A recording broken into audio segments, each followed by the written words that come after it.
Good evening slash good afternoon. I hope you guys are all amazing and well. It is absolutely stunning outside. I am going to head outside after this, but I hope you guys are well, excited for the long weekend, and maybe you get in more of your weekend plans before the weekend because it's supposed to rain on Saturday and Sunday. I hope you guys are all excited and have been enjoying this stunning weather.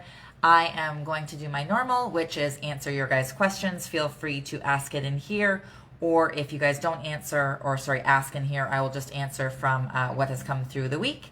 And I'll also go over real estate updates as well as some happy news. So I will get into the first question, which comes from Becky in Newmarket. So Becky in Newmarket said, I've been saving for 8+ years and have a hefty deposit now, but I'm unsure where to buy. I work in Newmarket and could buy a townhome here in a nice neighborhood, or go further north and get a much larger home for similar or even less. What would have better return? Thank you, Becky, for asking. To be honest, it depends. So we have some clients and they say like I have to be within a certain distance of my ex-husband or my ex-wife for kids' sake in schools, etc. Some people like the drive, into work. Let's just say it's a 30-minute or 45-minute drive and they listen to a podcast or they listen to music. It's like their downtime or their alone time or what have you. So it kind of depends if you want to do that. I have lived out of town twice and I personally didn't like it. However, I work longer hours than the average, so I'm not just working 9 to 5. So if you're leaving your house at 6 a.m. and getting home at like 10:45 at night, probably not the most ideal if you live further. So it kind of just depends what's more important to you. If you want that bigger property and that bigger home and bigger square footage and maybe a better view, etc., obviously moving that 20 to even 40 minutes, in a different direction, not south, will get you more bang for your buck. But if you want to be at work in 5 or 7 minutes, then you're going to have to stay there. So I can't really answer that for you. They're both going to go up in value. Ontario has great returns, so I can't unfortunately answer that more specifically for you. But if you ever wanted to see, what's been going on in the past couple years in specific neighborhoods, I'd be happy to answer that for you. So feel free to reach out. But thank you for asking. So the first thing is basically a generous university. So there is a university and they basically said, a lot of people are affected by COVID.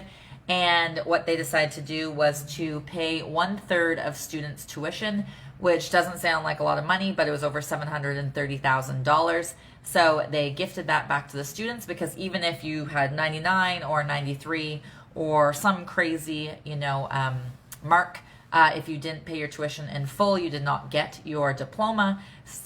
So they did that.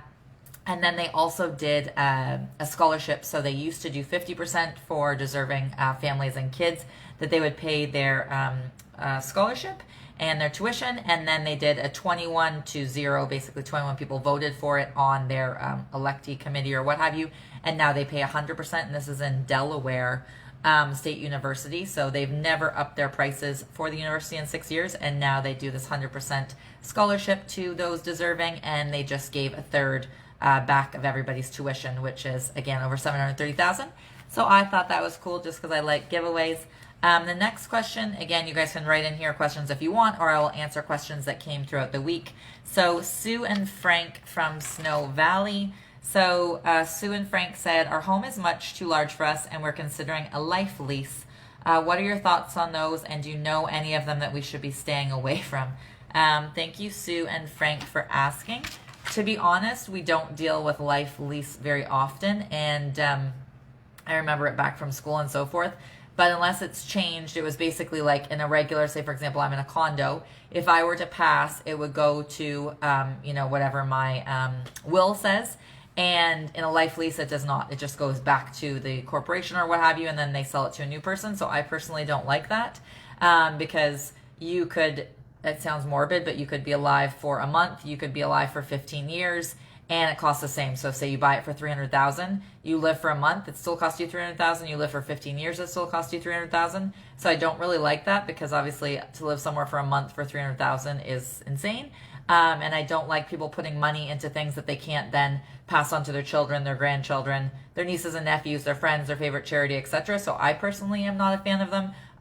But you're welcome to do whatever you're like. But I appreciate you asking my opinion. So thank you. Hope you guys are doing safe, not doing safe, but being safe and well. I have two more things before my real estate update. So last week I talked about Greece, and they were basically cutting their taxes in half for 7 years if you move there. And now other, places are following suit. So there is a place in Portugal, and they've basically turned this whole island into basically a work from home space for people. So they're doing that. And then 2 cities in Italy are giving 50% of people's rent back as long as they stay for at least 2 months. And they have to show that they're working there. So they can't just go there for 2 months for vacation and get half the rent. They do actually have to show like, hey, I work from home, I'm a consultant, or I'm a this, or I'm a that. So again, that's in Italy, that they are allowing you 50% off your rent if you go there for at least 2 months. They're just trying to boost the economy. Obviously, a lot of economies have been hurt during COVID, and they're not getting the regular travelers and so forth. So they're thinking outside of the box. So if you want to do any travels, there are lots of countries that are giving incentives for that. So next question is from Rob and Barry. And Rob said, I know you do a lot of investments and have had all sorts of varying degrees of them. As a newcomer, what would you suggest to get my feet wet in the investment world?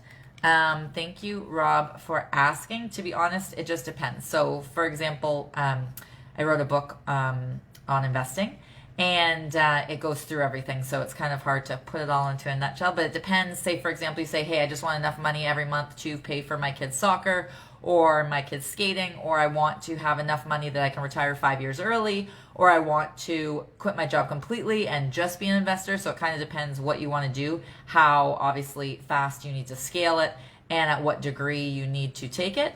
But the main thing that I find that people do not do is they do not research. So they just find out from somebody. So somebody at their work said, hey, this is a good investment, buy it, and then they buy it. Or their brother says this is a good investment, buy it, but they don't actually research to see, is it actually a good investment? They spend $800,000 on it, and it's really only worth $725 just because somebody said it was a good investment. So the biggest thing I would say is that you need to do your own homework, whether you are doing it or a realtor is sending it to you. You do need to do some homework, so don't just buy things because somebody said. And I would see what your long-term goals are. Again, do you want to have a bunch of short-term rentals? Do you want to have a bunch of long-term rentals and deal with tenants? Do you want to flip properties? What your goals are, and then you can kind of work backwards from there. Alex, what's your question about private loans? Should you do a private loan? Is that your question? Many times I've had to do private loans. So like, for example, banks like things in good or better than good condition. So I bought a home that was grow up before, which obviously they did not like. And then I bought one that was a 13-bedroom rooming house, which was not in great condition. I've bought ones out of their radar, so they don't like things like super far off the grid. They like closer to metropolitan areas. So I have bought using private money, made it pretty, for example, that 13-bedroom rooming house. And then once it was pretty, I contacted the bank, they came out and they said, okay, it looks good, now we'll give you the money. So I'm not against private money, but just not for a long time, because obviously they usually range between 8 and 11% on average. So obviously paying that amount, and sometimes it's interest only, is not the greatest. But when it's a short thing until somebody renovates or until they do whatever, maybe they get their credit a bit up, maybe their credit's like 500, and with a year they get to like 730 or something like that, and then they can get regular financing. That is better. Yes, so it is a good investment strategy if it's the only option. If it still makes sense. So for example, one that I bought, they wouldn't lend me any money on it, and so I had to have a private for a year, and then after the year then I got regular, but it made sense for me. So I like to do everything, to be honest, based off of worst case scenario as opposed to best. Like some people think, oh, I'm going to rent this for $3,500 a month and I'm going to this and I'm going to that, but I would rather go off worst case. Like I'd rather go off worst case, it's only going to rent for $2,000 a month. They might not pay rent for 3 months, blah, blah. I like worst case as opposed to best case. And instead of saying like, oh, I can get it for 5% down, I'd rather look at it with 20% down. Do I have the money for it? Just because then you get a nicer surprise, as opposed to you're like, crap, I didn't figure that this might happen this way. So I would rather be surprised and have extra than surprised that I don't have enough and I'm scrambling and calling friends to try and get me some extra money. But I've done privates lots of times. It's not my first option. I'm not like, hey, let me go get a private. I try for an A lender first. If they don't give it to me, I try for a B lender. If they don't give it to me and the investment still makes sense, then I all day will go for a private if the investment makes sense. Not if it doesn't make sense. I'm not going to pay 10% interest if I'm only going to return 3%, but if I'm going to make, pay 10% interest, but I'm going to make 30 to 40%, then obviously it makes sense. But thank you for asking. I hear you get a 10% return on a 1-year term. So you're saying, sorry, if you lend the money out, like, are you saying if you do private lending? Is that what you're asking? You can write it and I'm going to continue talking. Okay, who did I said about moving? Rob from Barrie asked me questions. I think I was done with Rob from Barrie. So there was one more thing before I do the real estate, which was a lot of people obviously like do judgments and so forth, whether it's people's parenting or what have you. Basically, there was this little boy and he was 5 and he was having a bit of a nervous breakdown, and it was down by the water, and basically his mom said, he doesn't like turning around. So he is on the spectrum, and she said, if we go on a block, like in a circle, in a rectangle, whatever, and we go around, we don't have to turn around, he's fine. But if we walk somewhere and we have to turn back, then he freaks out. So in this case, he was freaking out, and instead of, judging him or what have you, there was a man that asked if she was okay, and she said, yeah, and just explained it. And the little boy was on the ground laying down, and this man laid on the ground with the little boy, which was super cute. It calmed him down right away. They ended up walking back to the car together. And I just found it cute. Instead of, saying judgment or thinking judgment or making assumptions or what have you, seeing if the people are okay and just addressing it from a different angle. So I liked that. So I'm going to do just an update on our giveaway. So it's less than 2 weeks away from our $2,500 giveaway, which is on the 1st of the month. So if you guys know of anybody that you want to nominate, just send us a video like this or a written submission if you're more shy, and tell us who you would like to win and why. And we'll ask you some more questions, where they live, etc. So we can surprise somebody live on the 1st of the month at 9 a.m. on this Facebook. They do not need to be any clients of Cripps Realty. They just have to live in Simcoe County, and they have to be over the age of 18. The people that nominate them do not have to live in Simcoe County, and they do not have to be over the age of 18, okay? Like we were building our new home with private money, then turning it into a mortgage. I want to be on the money side rather than the borrowing side. Yeah, like you can do that. So I've done that as well. So you do that, but then you switch it into regular after, right, Alex? So you do, let's just say the bank doesn't want to give it to you or what have you. So then you can do, hey, we're going to do this. We're going to get built 8 months later, blah, blah. And then you're going to get a regular lender, Scotia, TD, Royal Bank, etc. And pull it out. You just don't want to be sitting with it for 5 years at 10%. Would not be ideal. No worries, Alex. I'd be happy to talk to you about it more if you like. So I'm going to get into the real estate stuff. So let's see where I am for real estate. So obviously, with everything going on, COVID and stuff, there's lots of things regarding commercial properties that are hurting. So just for example, whether they're not going to open back up because they are, shutting up shop or closing up shop, or maybe they're just saying, hey, we're going to work from home from now and we don't need our commercial space. So right now in Toronto alone, there's over 27.5 million square feet of properties for lease. Square feet, I should say, for lease, which is obviously crazy.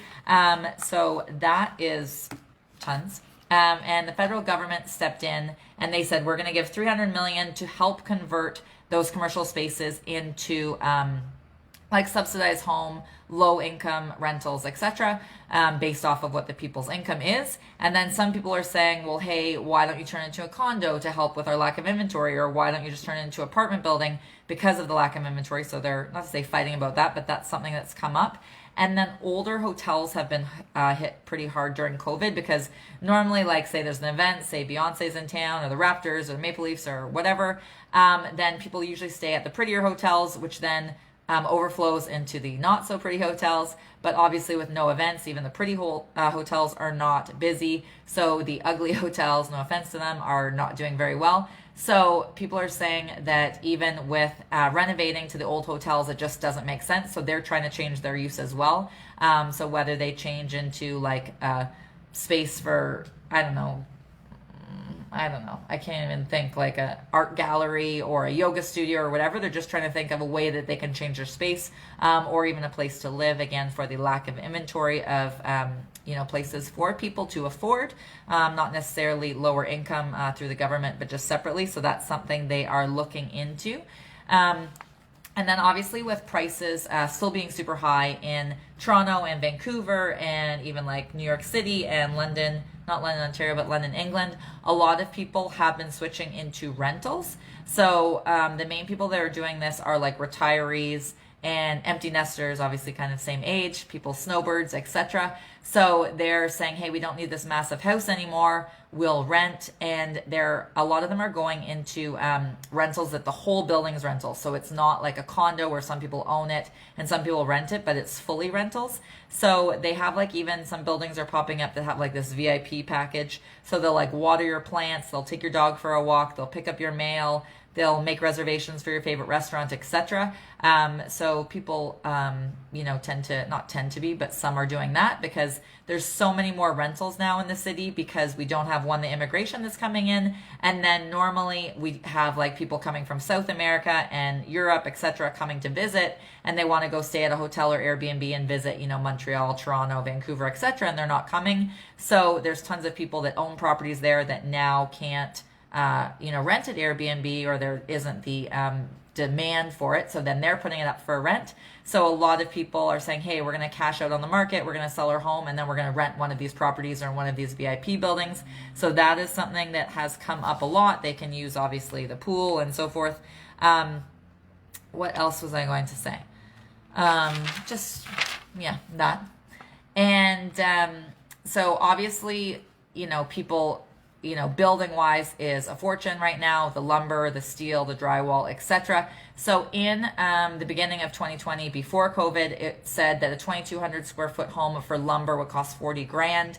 By the end of 2020, it was at 80 grand, and it's already gone up depending where you look. It says 60 to 70% the lumber since then, which is crazy. And then even for condos, like steel, like rebar is up over 30%. So basically, for example, like Debut Condos, for example, in downtown Barrie, their biggest unit is up 200,000 from what it was before. 5 Points is not building because let's just say they're like, oh, it's going to cost us this amount to build, and then suddenly that skyrockets. They either, one, want to make money, or two, don't want to lose money. So some of them are pulling the plug on that.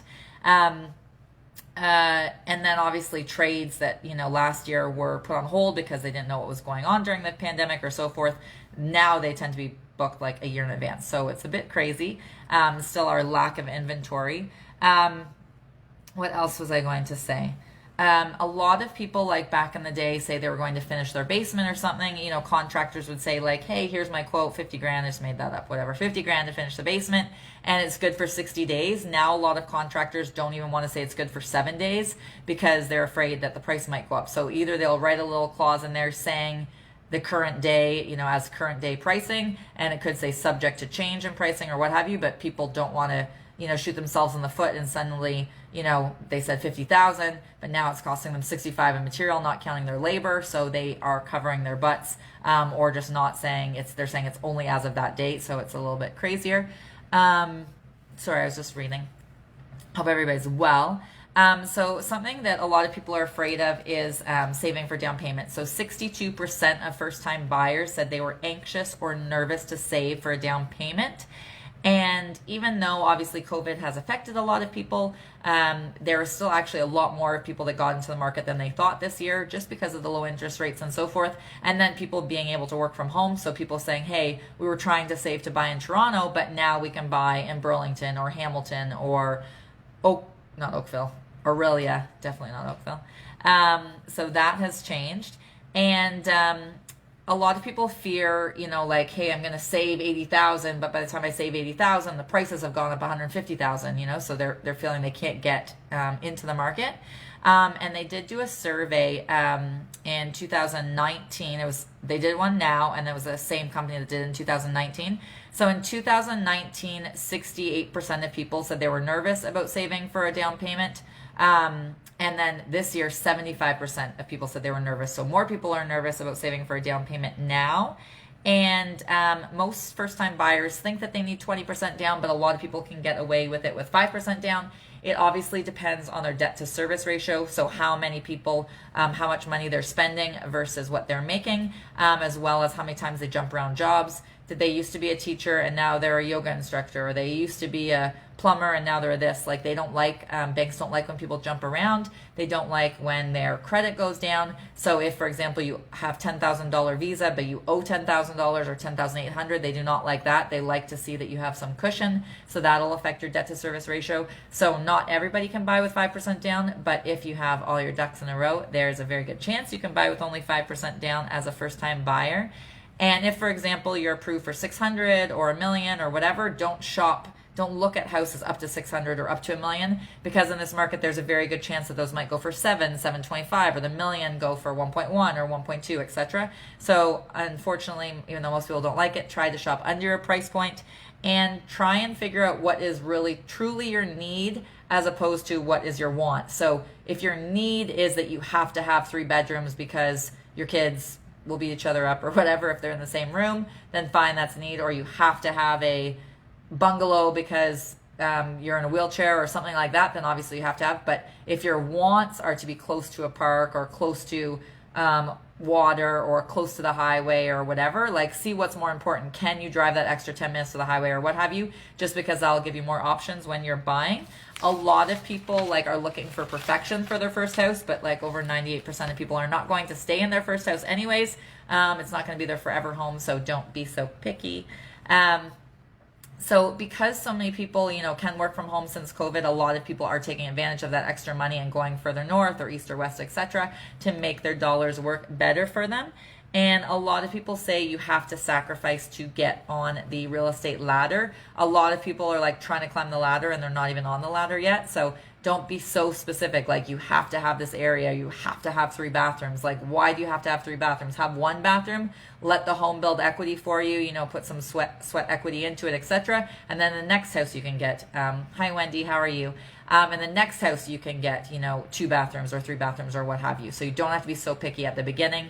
Just try and get into the market first, and then you can go from there. And a lot of people think, it's because of the interest rates why everything has skyrocketed, but it does obviously have to do with that, but it also has to do the main thing with lack of inventory. Lack of inventory was long before COVID. Okay, it's not just, it was COVID and then we had lack of inventory. We've had lack of inventory for years. And we actually have the least amount of homes in all of the G7 countries, or nations, I should say, not countries, nations. So for every 1,000 people, we have the least amount of homes for any G7 nation, which is kind of crazy. And for us to even average out with the other nations, we have to have built 100,000 homes since 2016, in addition to the ones that were built, which obviously we did not, and 100,000 is a lot of homes. And with the price of lumber, I don't think that's going to happen anytime soon. We did, however, have lack of immigration in 2020 due to COVID, which, would have helped us, because then we would have even had more lack of inventory. So we had that one thing going for us. But yeah, a lot of people, because of the low interest rate, and then because they want extra space, or they want to have that home office or that home gym or somewhere to homeschool the kids, or they want to have a bigger backyard or a backyard in general, or what have you, that has contributed. But the main thing is still lack of supply. So contractors up their price, builders change their price, and basically the loop continues. And so there was a survey done by Equifax recently, and Equifax is one of a company that you can check your credit score. So you're like, hey, my credit's 470 or my credit's 892 or what have you. So they did a survey recently, and 9% of people lied on their application.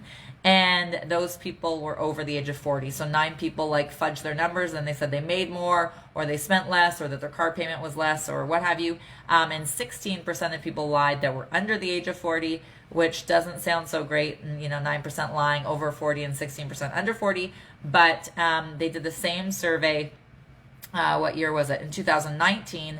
And more lied back then. So 12% who were over 40 lied back then, and now only 9% lie. And 23% under 40 lied last time, and now there's 16%. So less people are lying. But what some companies are saying is they're saying, hey, instead of you giving us the paperwork from your work, we're just going to ask your work directly, because we're afraid that you might fudge the numbers in between. Or instead of you giving us 3 months bank account history, we're just going to ask your bank directly, because we're afraid you might white it out in between getting it and giving it to us, which is kind of crazy. So what has been happening locally in the past 2 weeks? So 2 weeks ago, for example, this exact same time in May, there was 261 listings, and of those 261 listings, 151 of those properties sold. And then this year, in the exact same week, 2 weeks ago, 365 new listings came up, and 264 of them sold. So that was just shy of 40% more listings and 74.8% more sold. So that is amazing. And then in 2020, 2 weeks ago, the average sales price was $508,765, but let's just say $508 for easy sake. And in 2020, the exact same week, the average sales price was $807 and change. So $508 to $807 is crazy, obviously almost $300,000. So it's up over 58.7%. So to think just a year ago, the average price was $508 and now it's $807 is insane. But great if you already own, not so great if you're trying to get in the market. And then a week ago, so a week ago in 2020, there was 239 listings and 145 of those sold. And in 2021, the same week, there was 358 listings as opposed to the 239 last week, and 246 of those sold, and last year only 145 sold.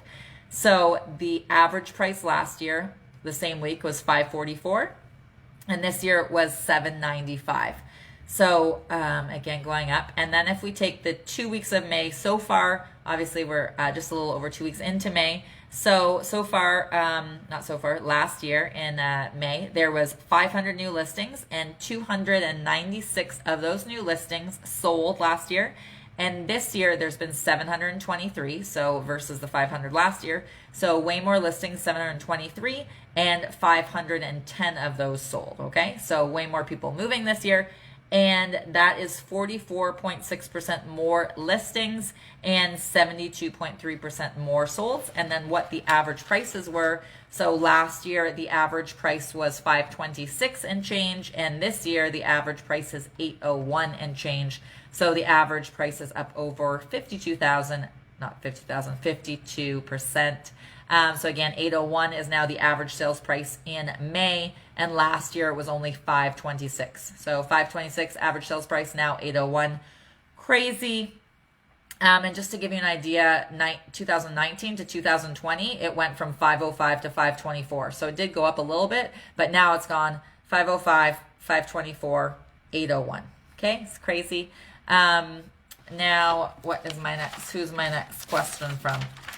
Next question is from Peyton in Barrie. So Peyton said, my girlfriend and I both rent separately, but we're thinking of getting somewhere together to rent and save until the market cools down a bit and then buy, or do you think we should just make the plunge now? Thank you, Peyton, for asking. To be honest, way more than less say that the market is going to continue again because our lack of inventory.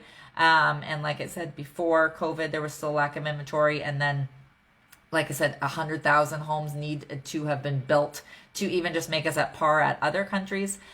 So there's the odd economist that says it's going to go down, and the ones that say it is going to go down say it's going to be a short blip. So I personally would just get in it as soon as you can. And maybe, because you guys are both renting, for example, you could buy a place and you could rent out the room. Say there's 3 bedrooms, you could rent out the other 2 bedrooms, or you could get somewhere with an unfinished basement or a separate entrance. You could put an apartment down there, or you could do both. You could put an apartment down there, rent out down there, plus, rent out some of the rooms, etc. Just to help you get ahead. Then maybe once you guys have saved some more, you could, rent out the room that you were in, keep that house and, refinance, take the equity and go to another property. There's lots of options for you. It's not a forever thing. You don't have to live with all these people for 20 years, but just to help you get ahead a bit, I would definitely recommend that as opposed to just keep saving and saving because the market's going to go faster than you can save, okay? But thank you for asking. Okay, so never giving up on your dreams. There was a lady, I think her name was Wanda. Yeah, Wanda. And she was a janitor and a school bus monitor. And basically she had 3 kids and she wanted to be a teacher. So at 37, she started night school. And fast forward 9 years later, she graduated and now she is a grade 1 teacher. So I just thought it was cute because 1, it's a great example for her kids. And just showing, like mommy can go after her dreams and it doesn't matter that mommy started later or what have you, just, showing your kids that it's okay to go after their dreams. And maybe it didn't, turn out the first time around when she tried, but she did what she needed to do, and now she's where she wants to be. So I thought that was super cute. The next question comes from Abigail in Wasaga Beach. So Abigail says, I was wondering if I can donate to your $2,500 monthly giveaway you're doing. I think it's amazing and have some families I would like to tell you about, as well as help you spread the love. That is very sweet. Thank you, Abigail. Yeah, you can message me privately so we can see what you're thinking, but we will, be giving $2,500 on the 1st of June. I can't believe it's June already, but every month this year. People have asked us if we're going to do it in 2022, and to be honest, I have no idea what's going to happen in 2022, but it's definitely all of 2021. Thank you for thinking of others. And yeah, if you send who you would like to nominate as well, and then what you wanted to donate and what you were thinking and so forth, we can chat about that offline. And so in Nova Scotia, speaking, actually that kind of goes good with that. So we obviously give away $2,500 on the 1st of every month, but in Nova Scotia, they're kicking our butt. So there's a family, this gentleman has 4 kids, and he ended up having some kidney failure. He has to get dialysis 9.5 hours every day, so he can't work because he's like hooked up to a machine. And he had started 2 nonprofits in the past. One he had been doing for 8 years and one for 2 years. And he had to let his apartment go with his family, and they moved into subsidized housing because, lack of work and pay and so forth. But when the community that he had helped so much heard about it, they started a GoFundMe for him, and they have raised enough money to buy them a 4-bedroom townhome, which they get possession of this month, which is super sweet. So we're giving away $2,500. They're giving away houses. So we need to definitely up our stakes. I would love to give away a house every month. That would be insane. That would be definite goals for sure. So next question comes from, I have to go back a page here, comes from Brandy in Hawkstone. So Brandy in Hawkstone said, I really want to get into investment properties, but it worries me with COVID and what if they don't pay and then court is delayed. I don't want to be paying 2 mortgages. Thank you, Brandy, for asking, and I totally get that and understand that. So something you might want to look into is short-term rentals, so like Airbnb, because obviously if you are renting a home regularly and they don't pay, you do have to go through the whole court system and the Residential Tenancy Act and so forth. And even without COVID, it can take quite a while to get to it. And a lot of people do say that they favor the tenant as opposed to the landlord. But short-term rental, 1, has a lot higher return. And 2, if anything happens, you can just cancel the reservation, Airbnb, etc. I don't know VRBO, but Airbnb, they have insurance. So it can be canceled. They damaged your table, they damaged your deck, they damaged this, they damaged that. Then they cover that. Just keep receipts of everything. Don't say, oh, they damaged my $20,000 couch and you don't have a receipt for a $20,000 couch because really it was a $50 couch that you bought off Kijiji.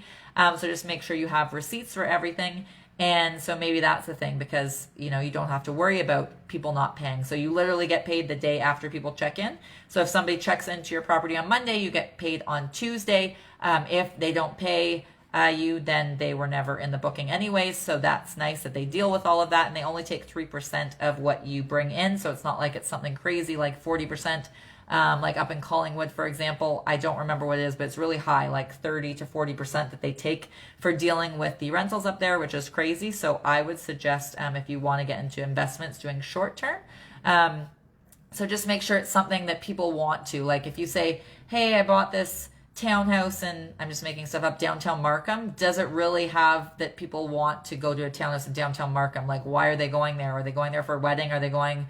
Probably not. Like they're looking for something that's got something more unique. Like, what are those things called? Yurts or something? Like, is it something cool like that? Or is it close to the water? Or is it close to the beach? Or does it have like a tree fort kind of feel? Or it's right by a ski hill? Or is there something that, is interesting about it as opposed to cookie cutter? Because then probably people won't want to rent it. So I would suggest that, but thank you for asking. Okay.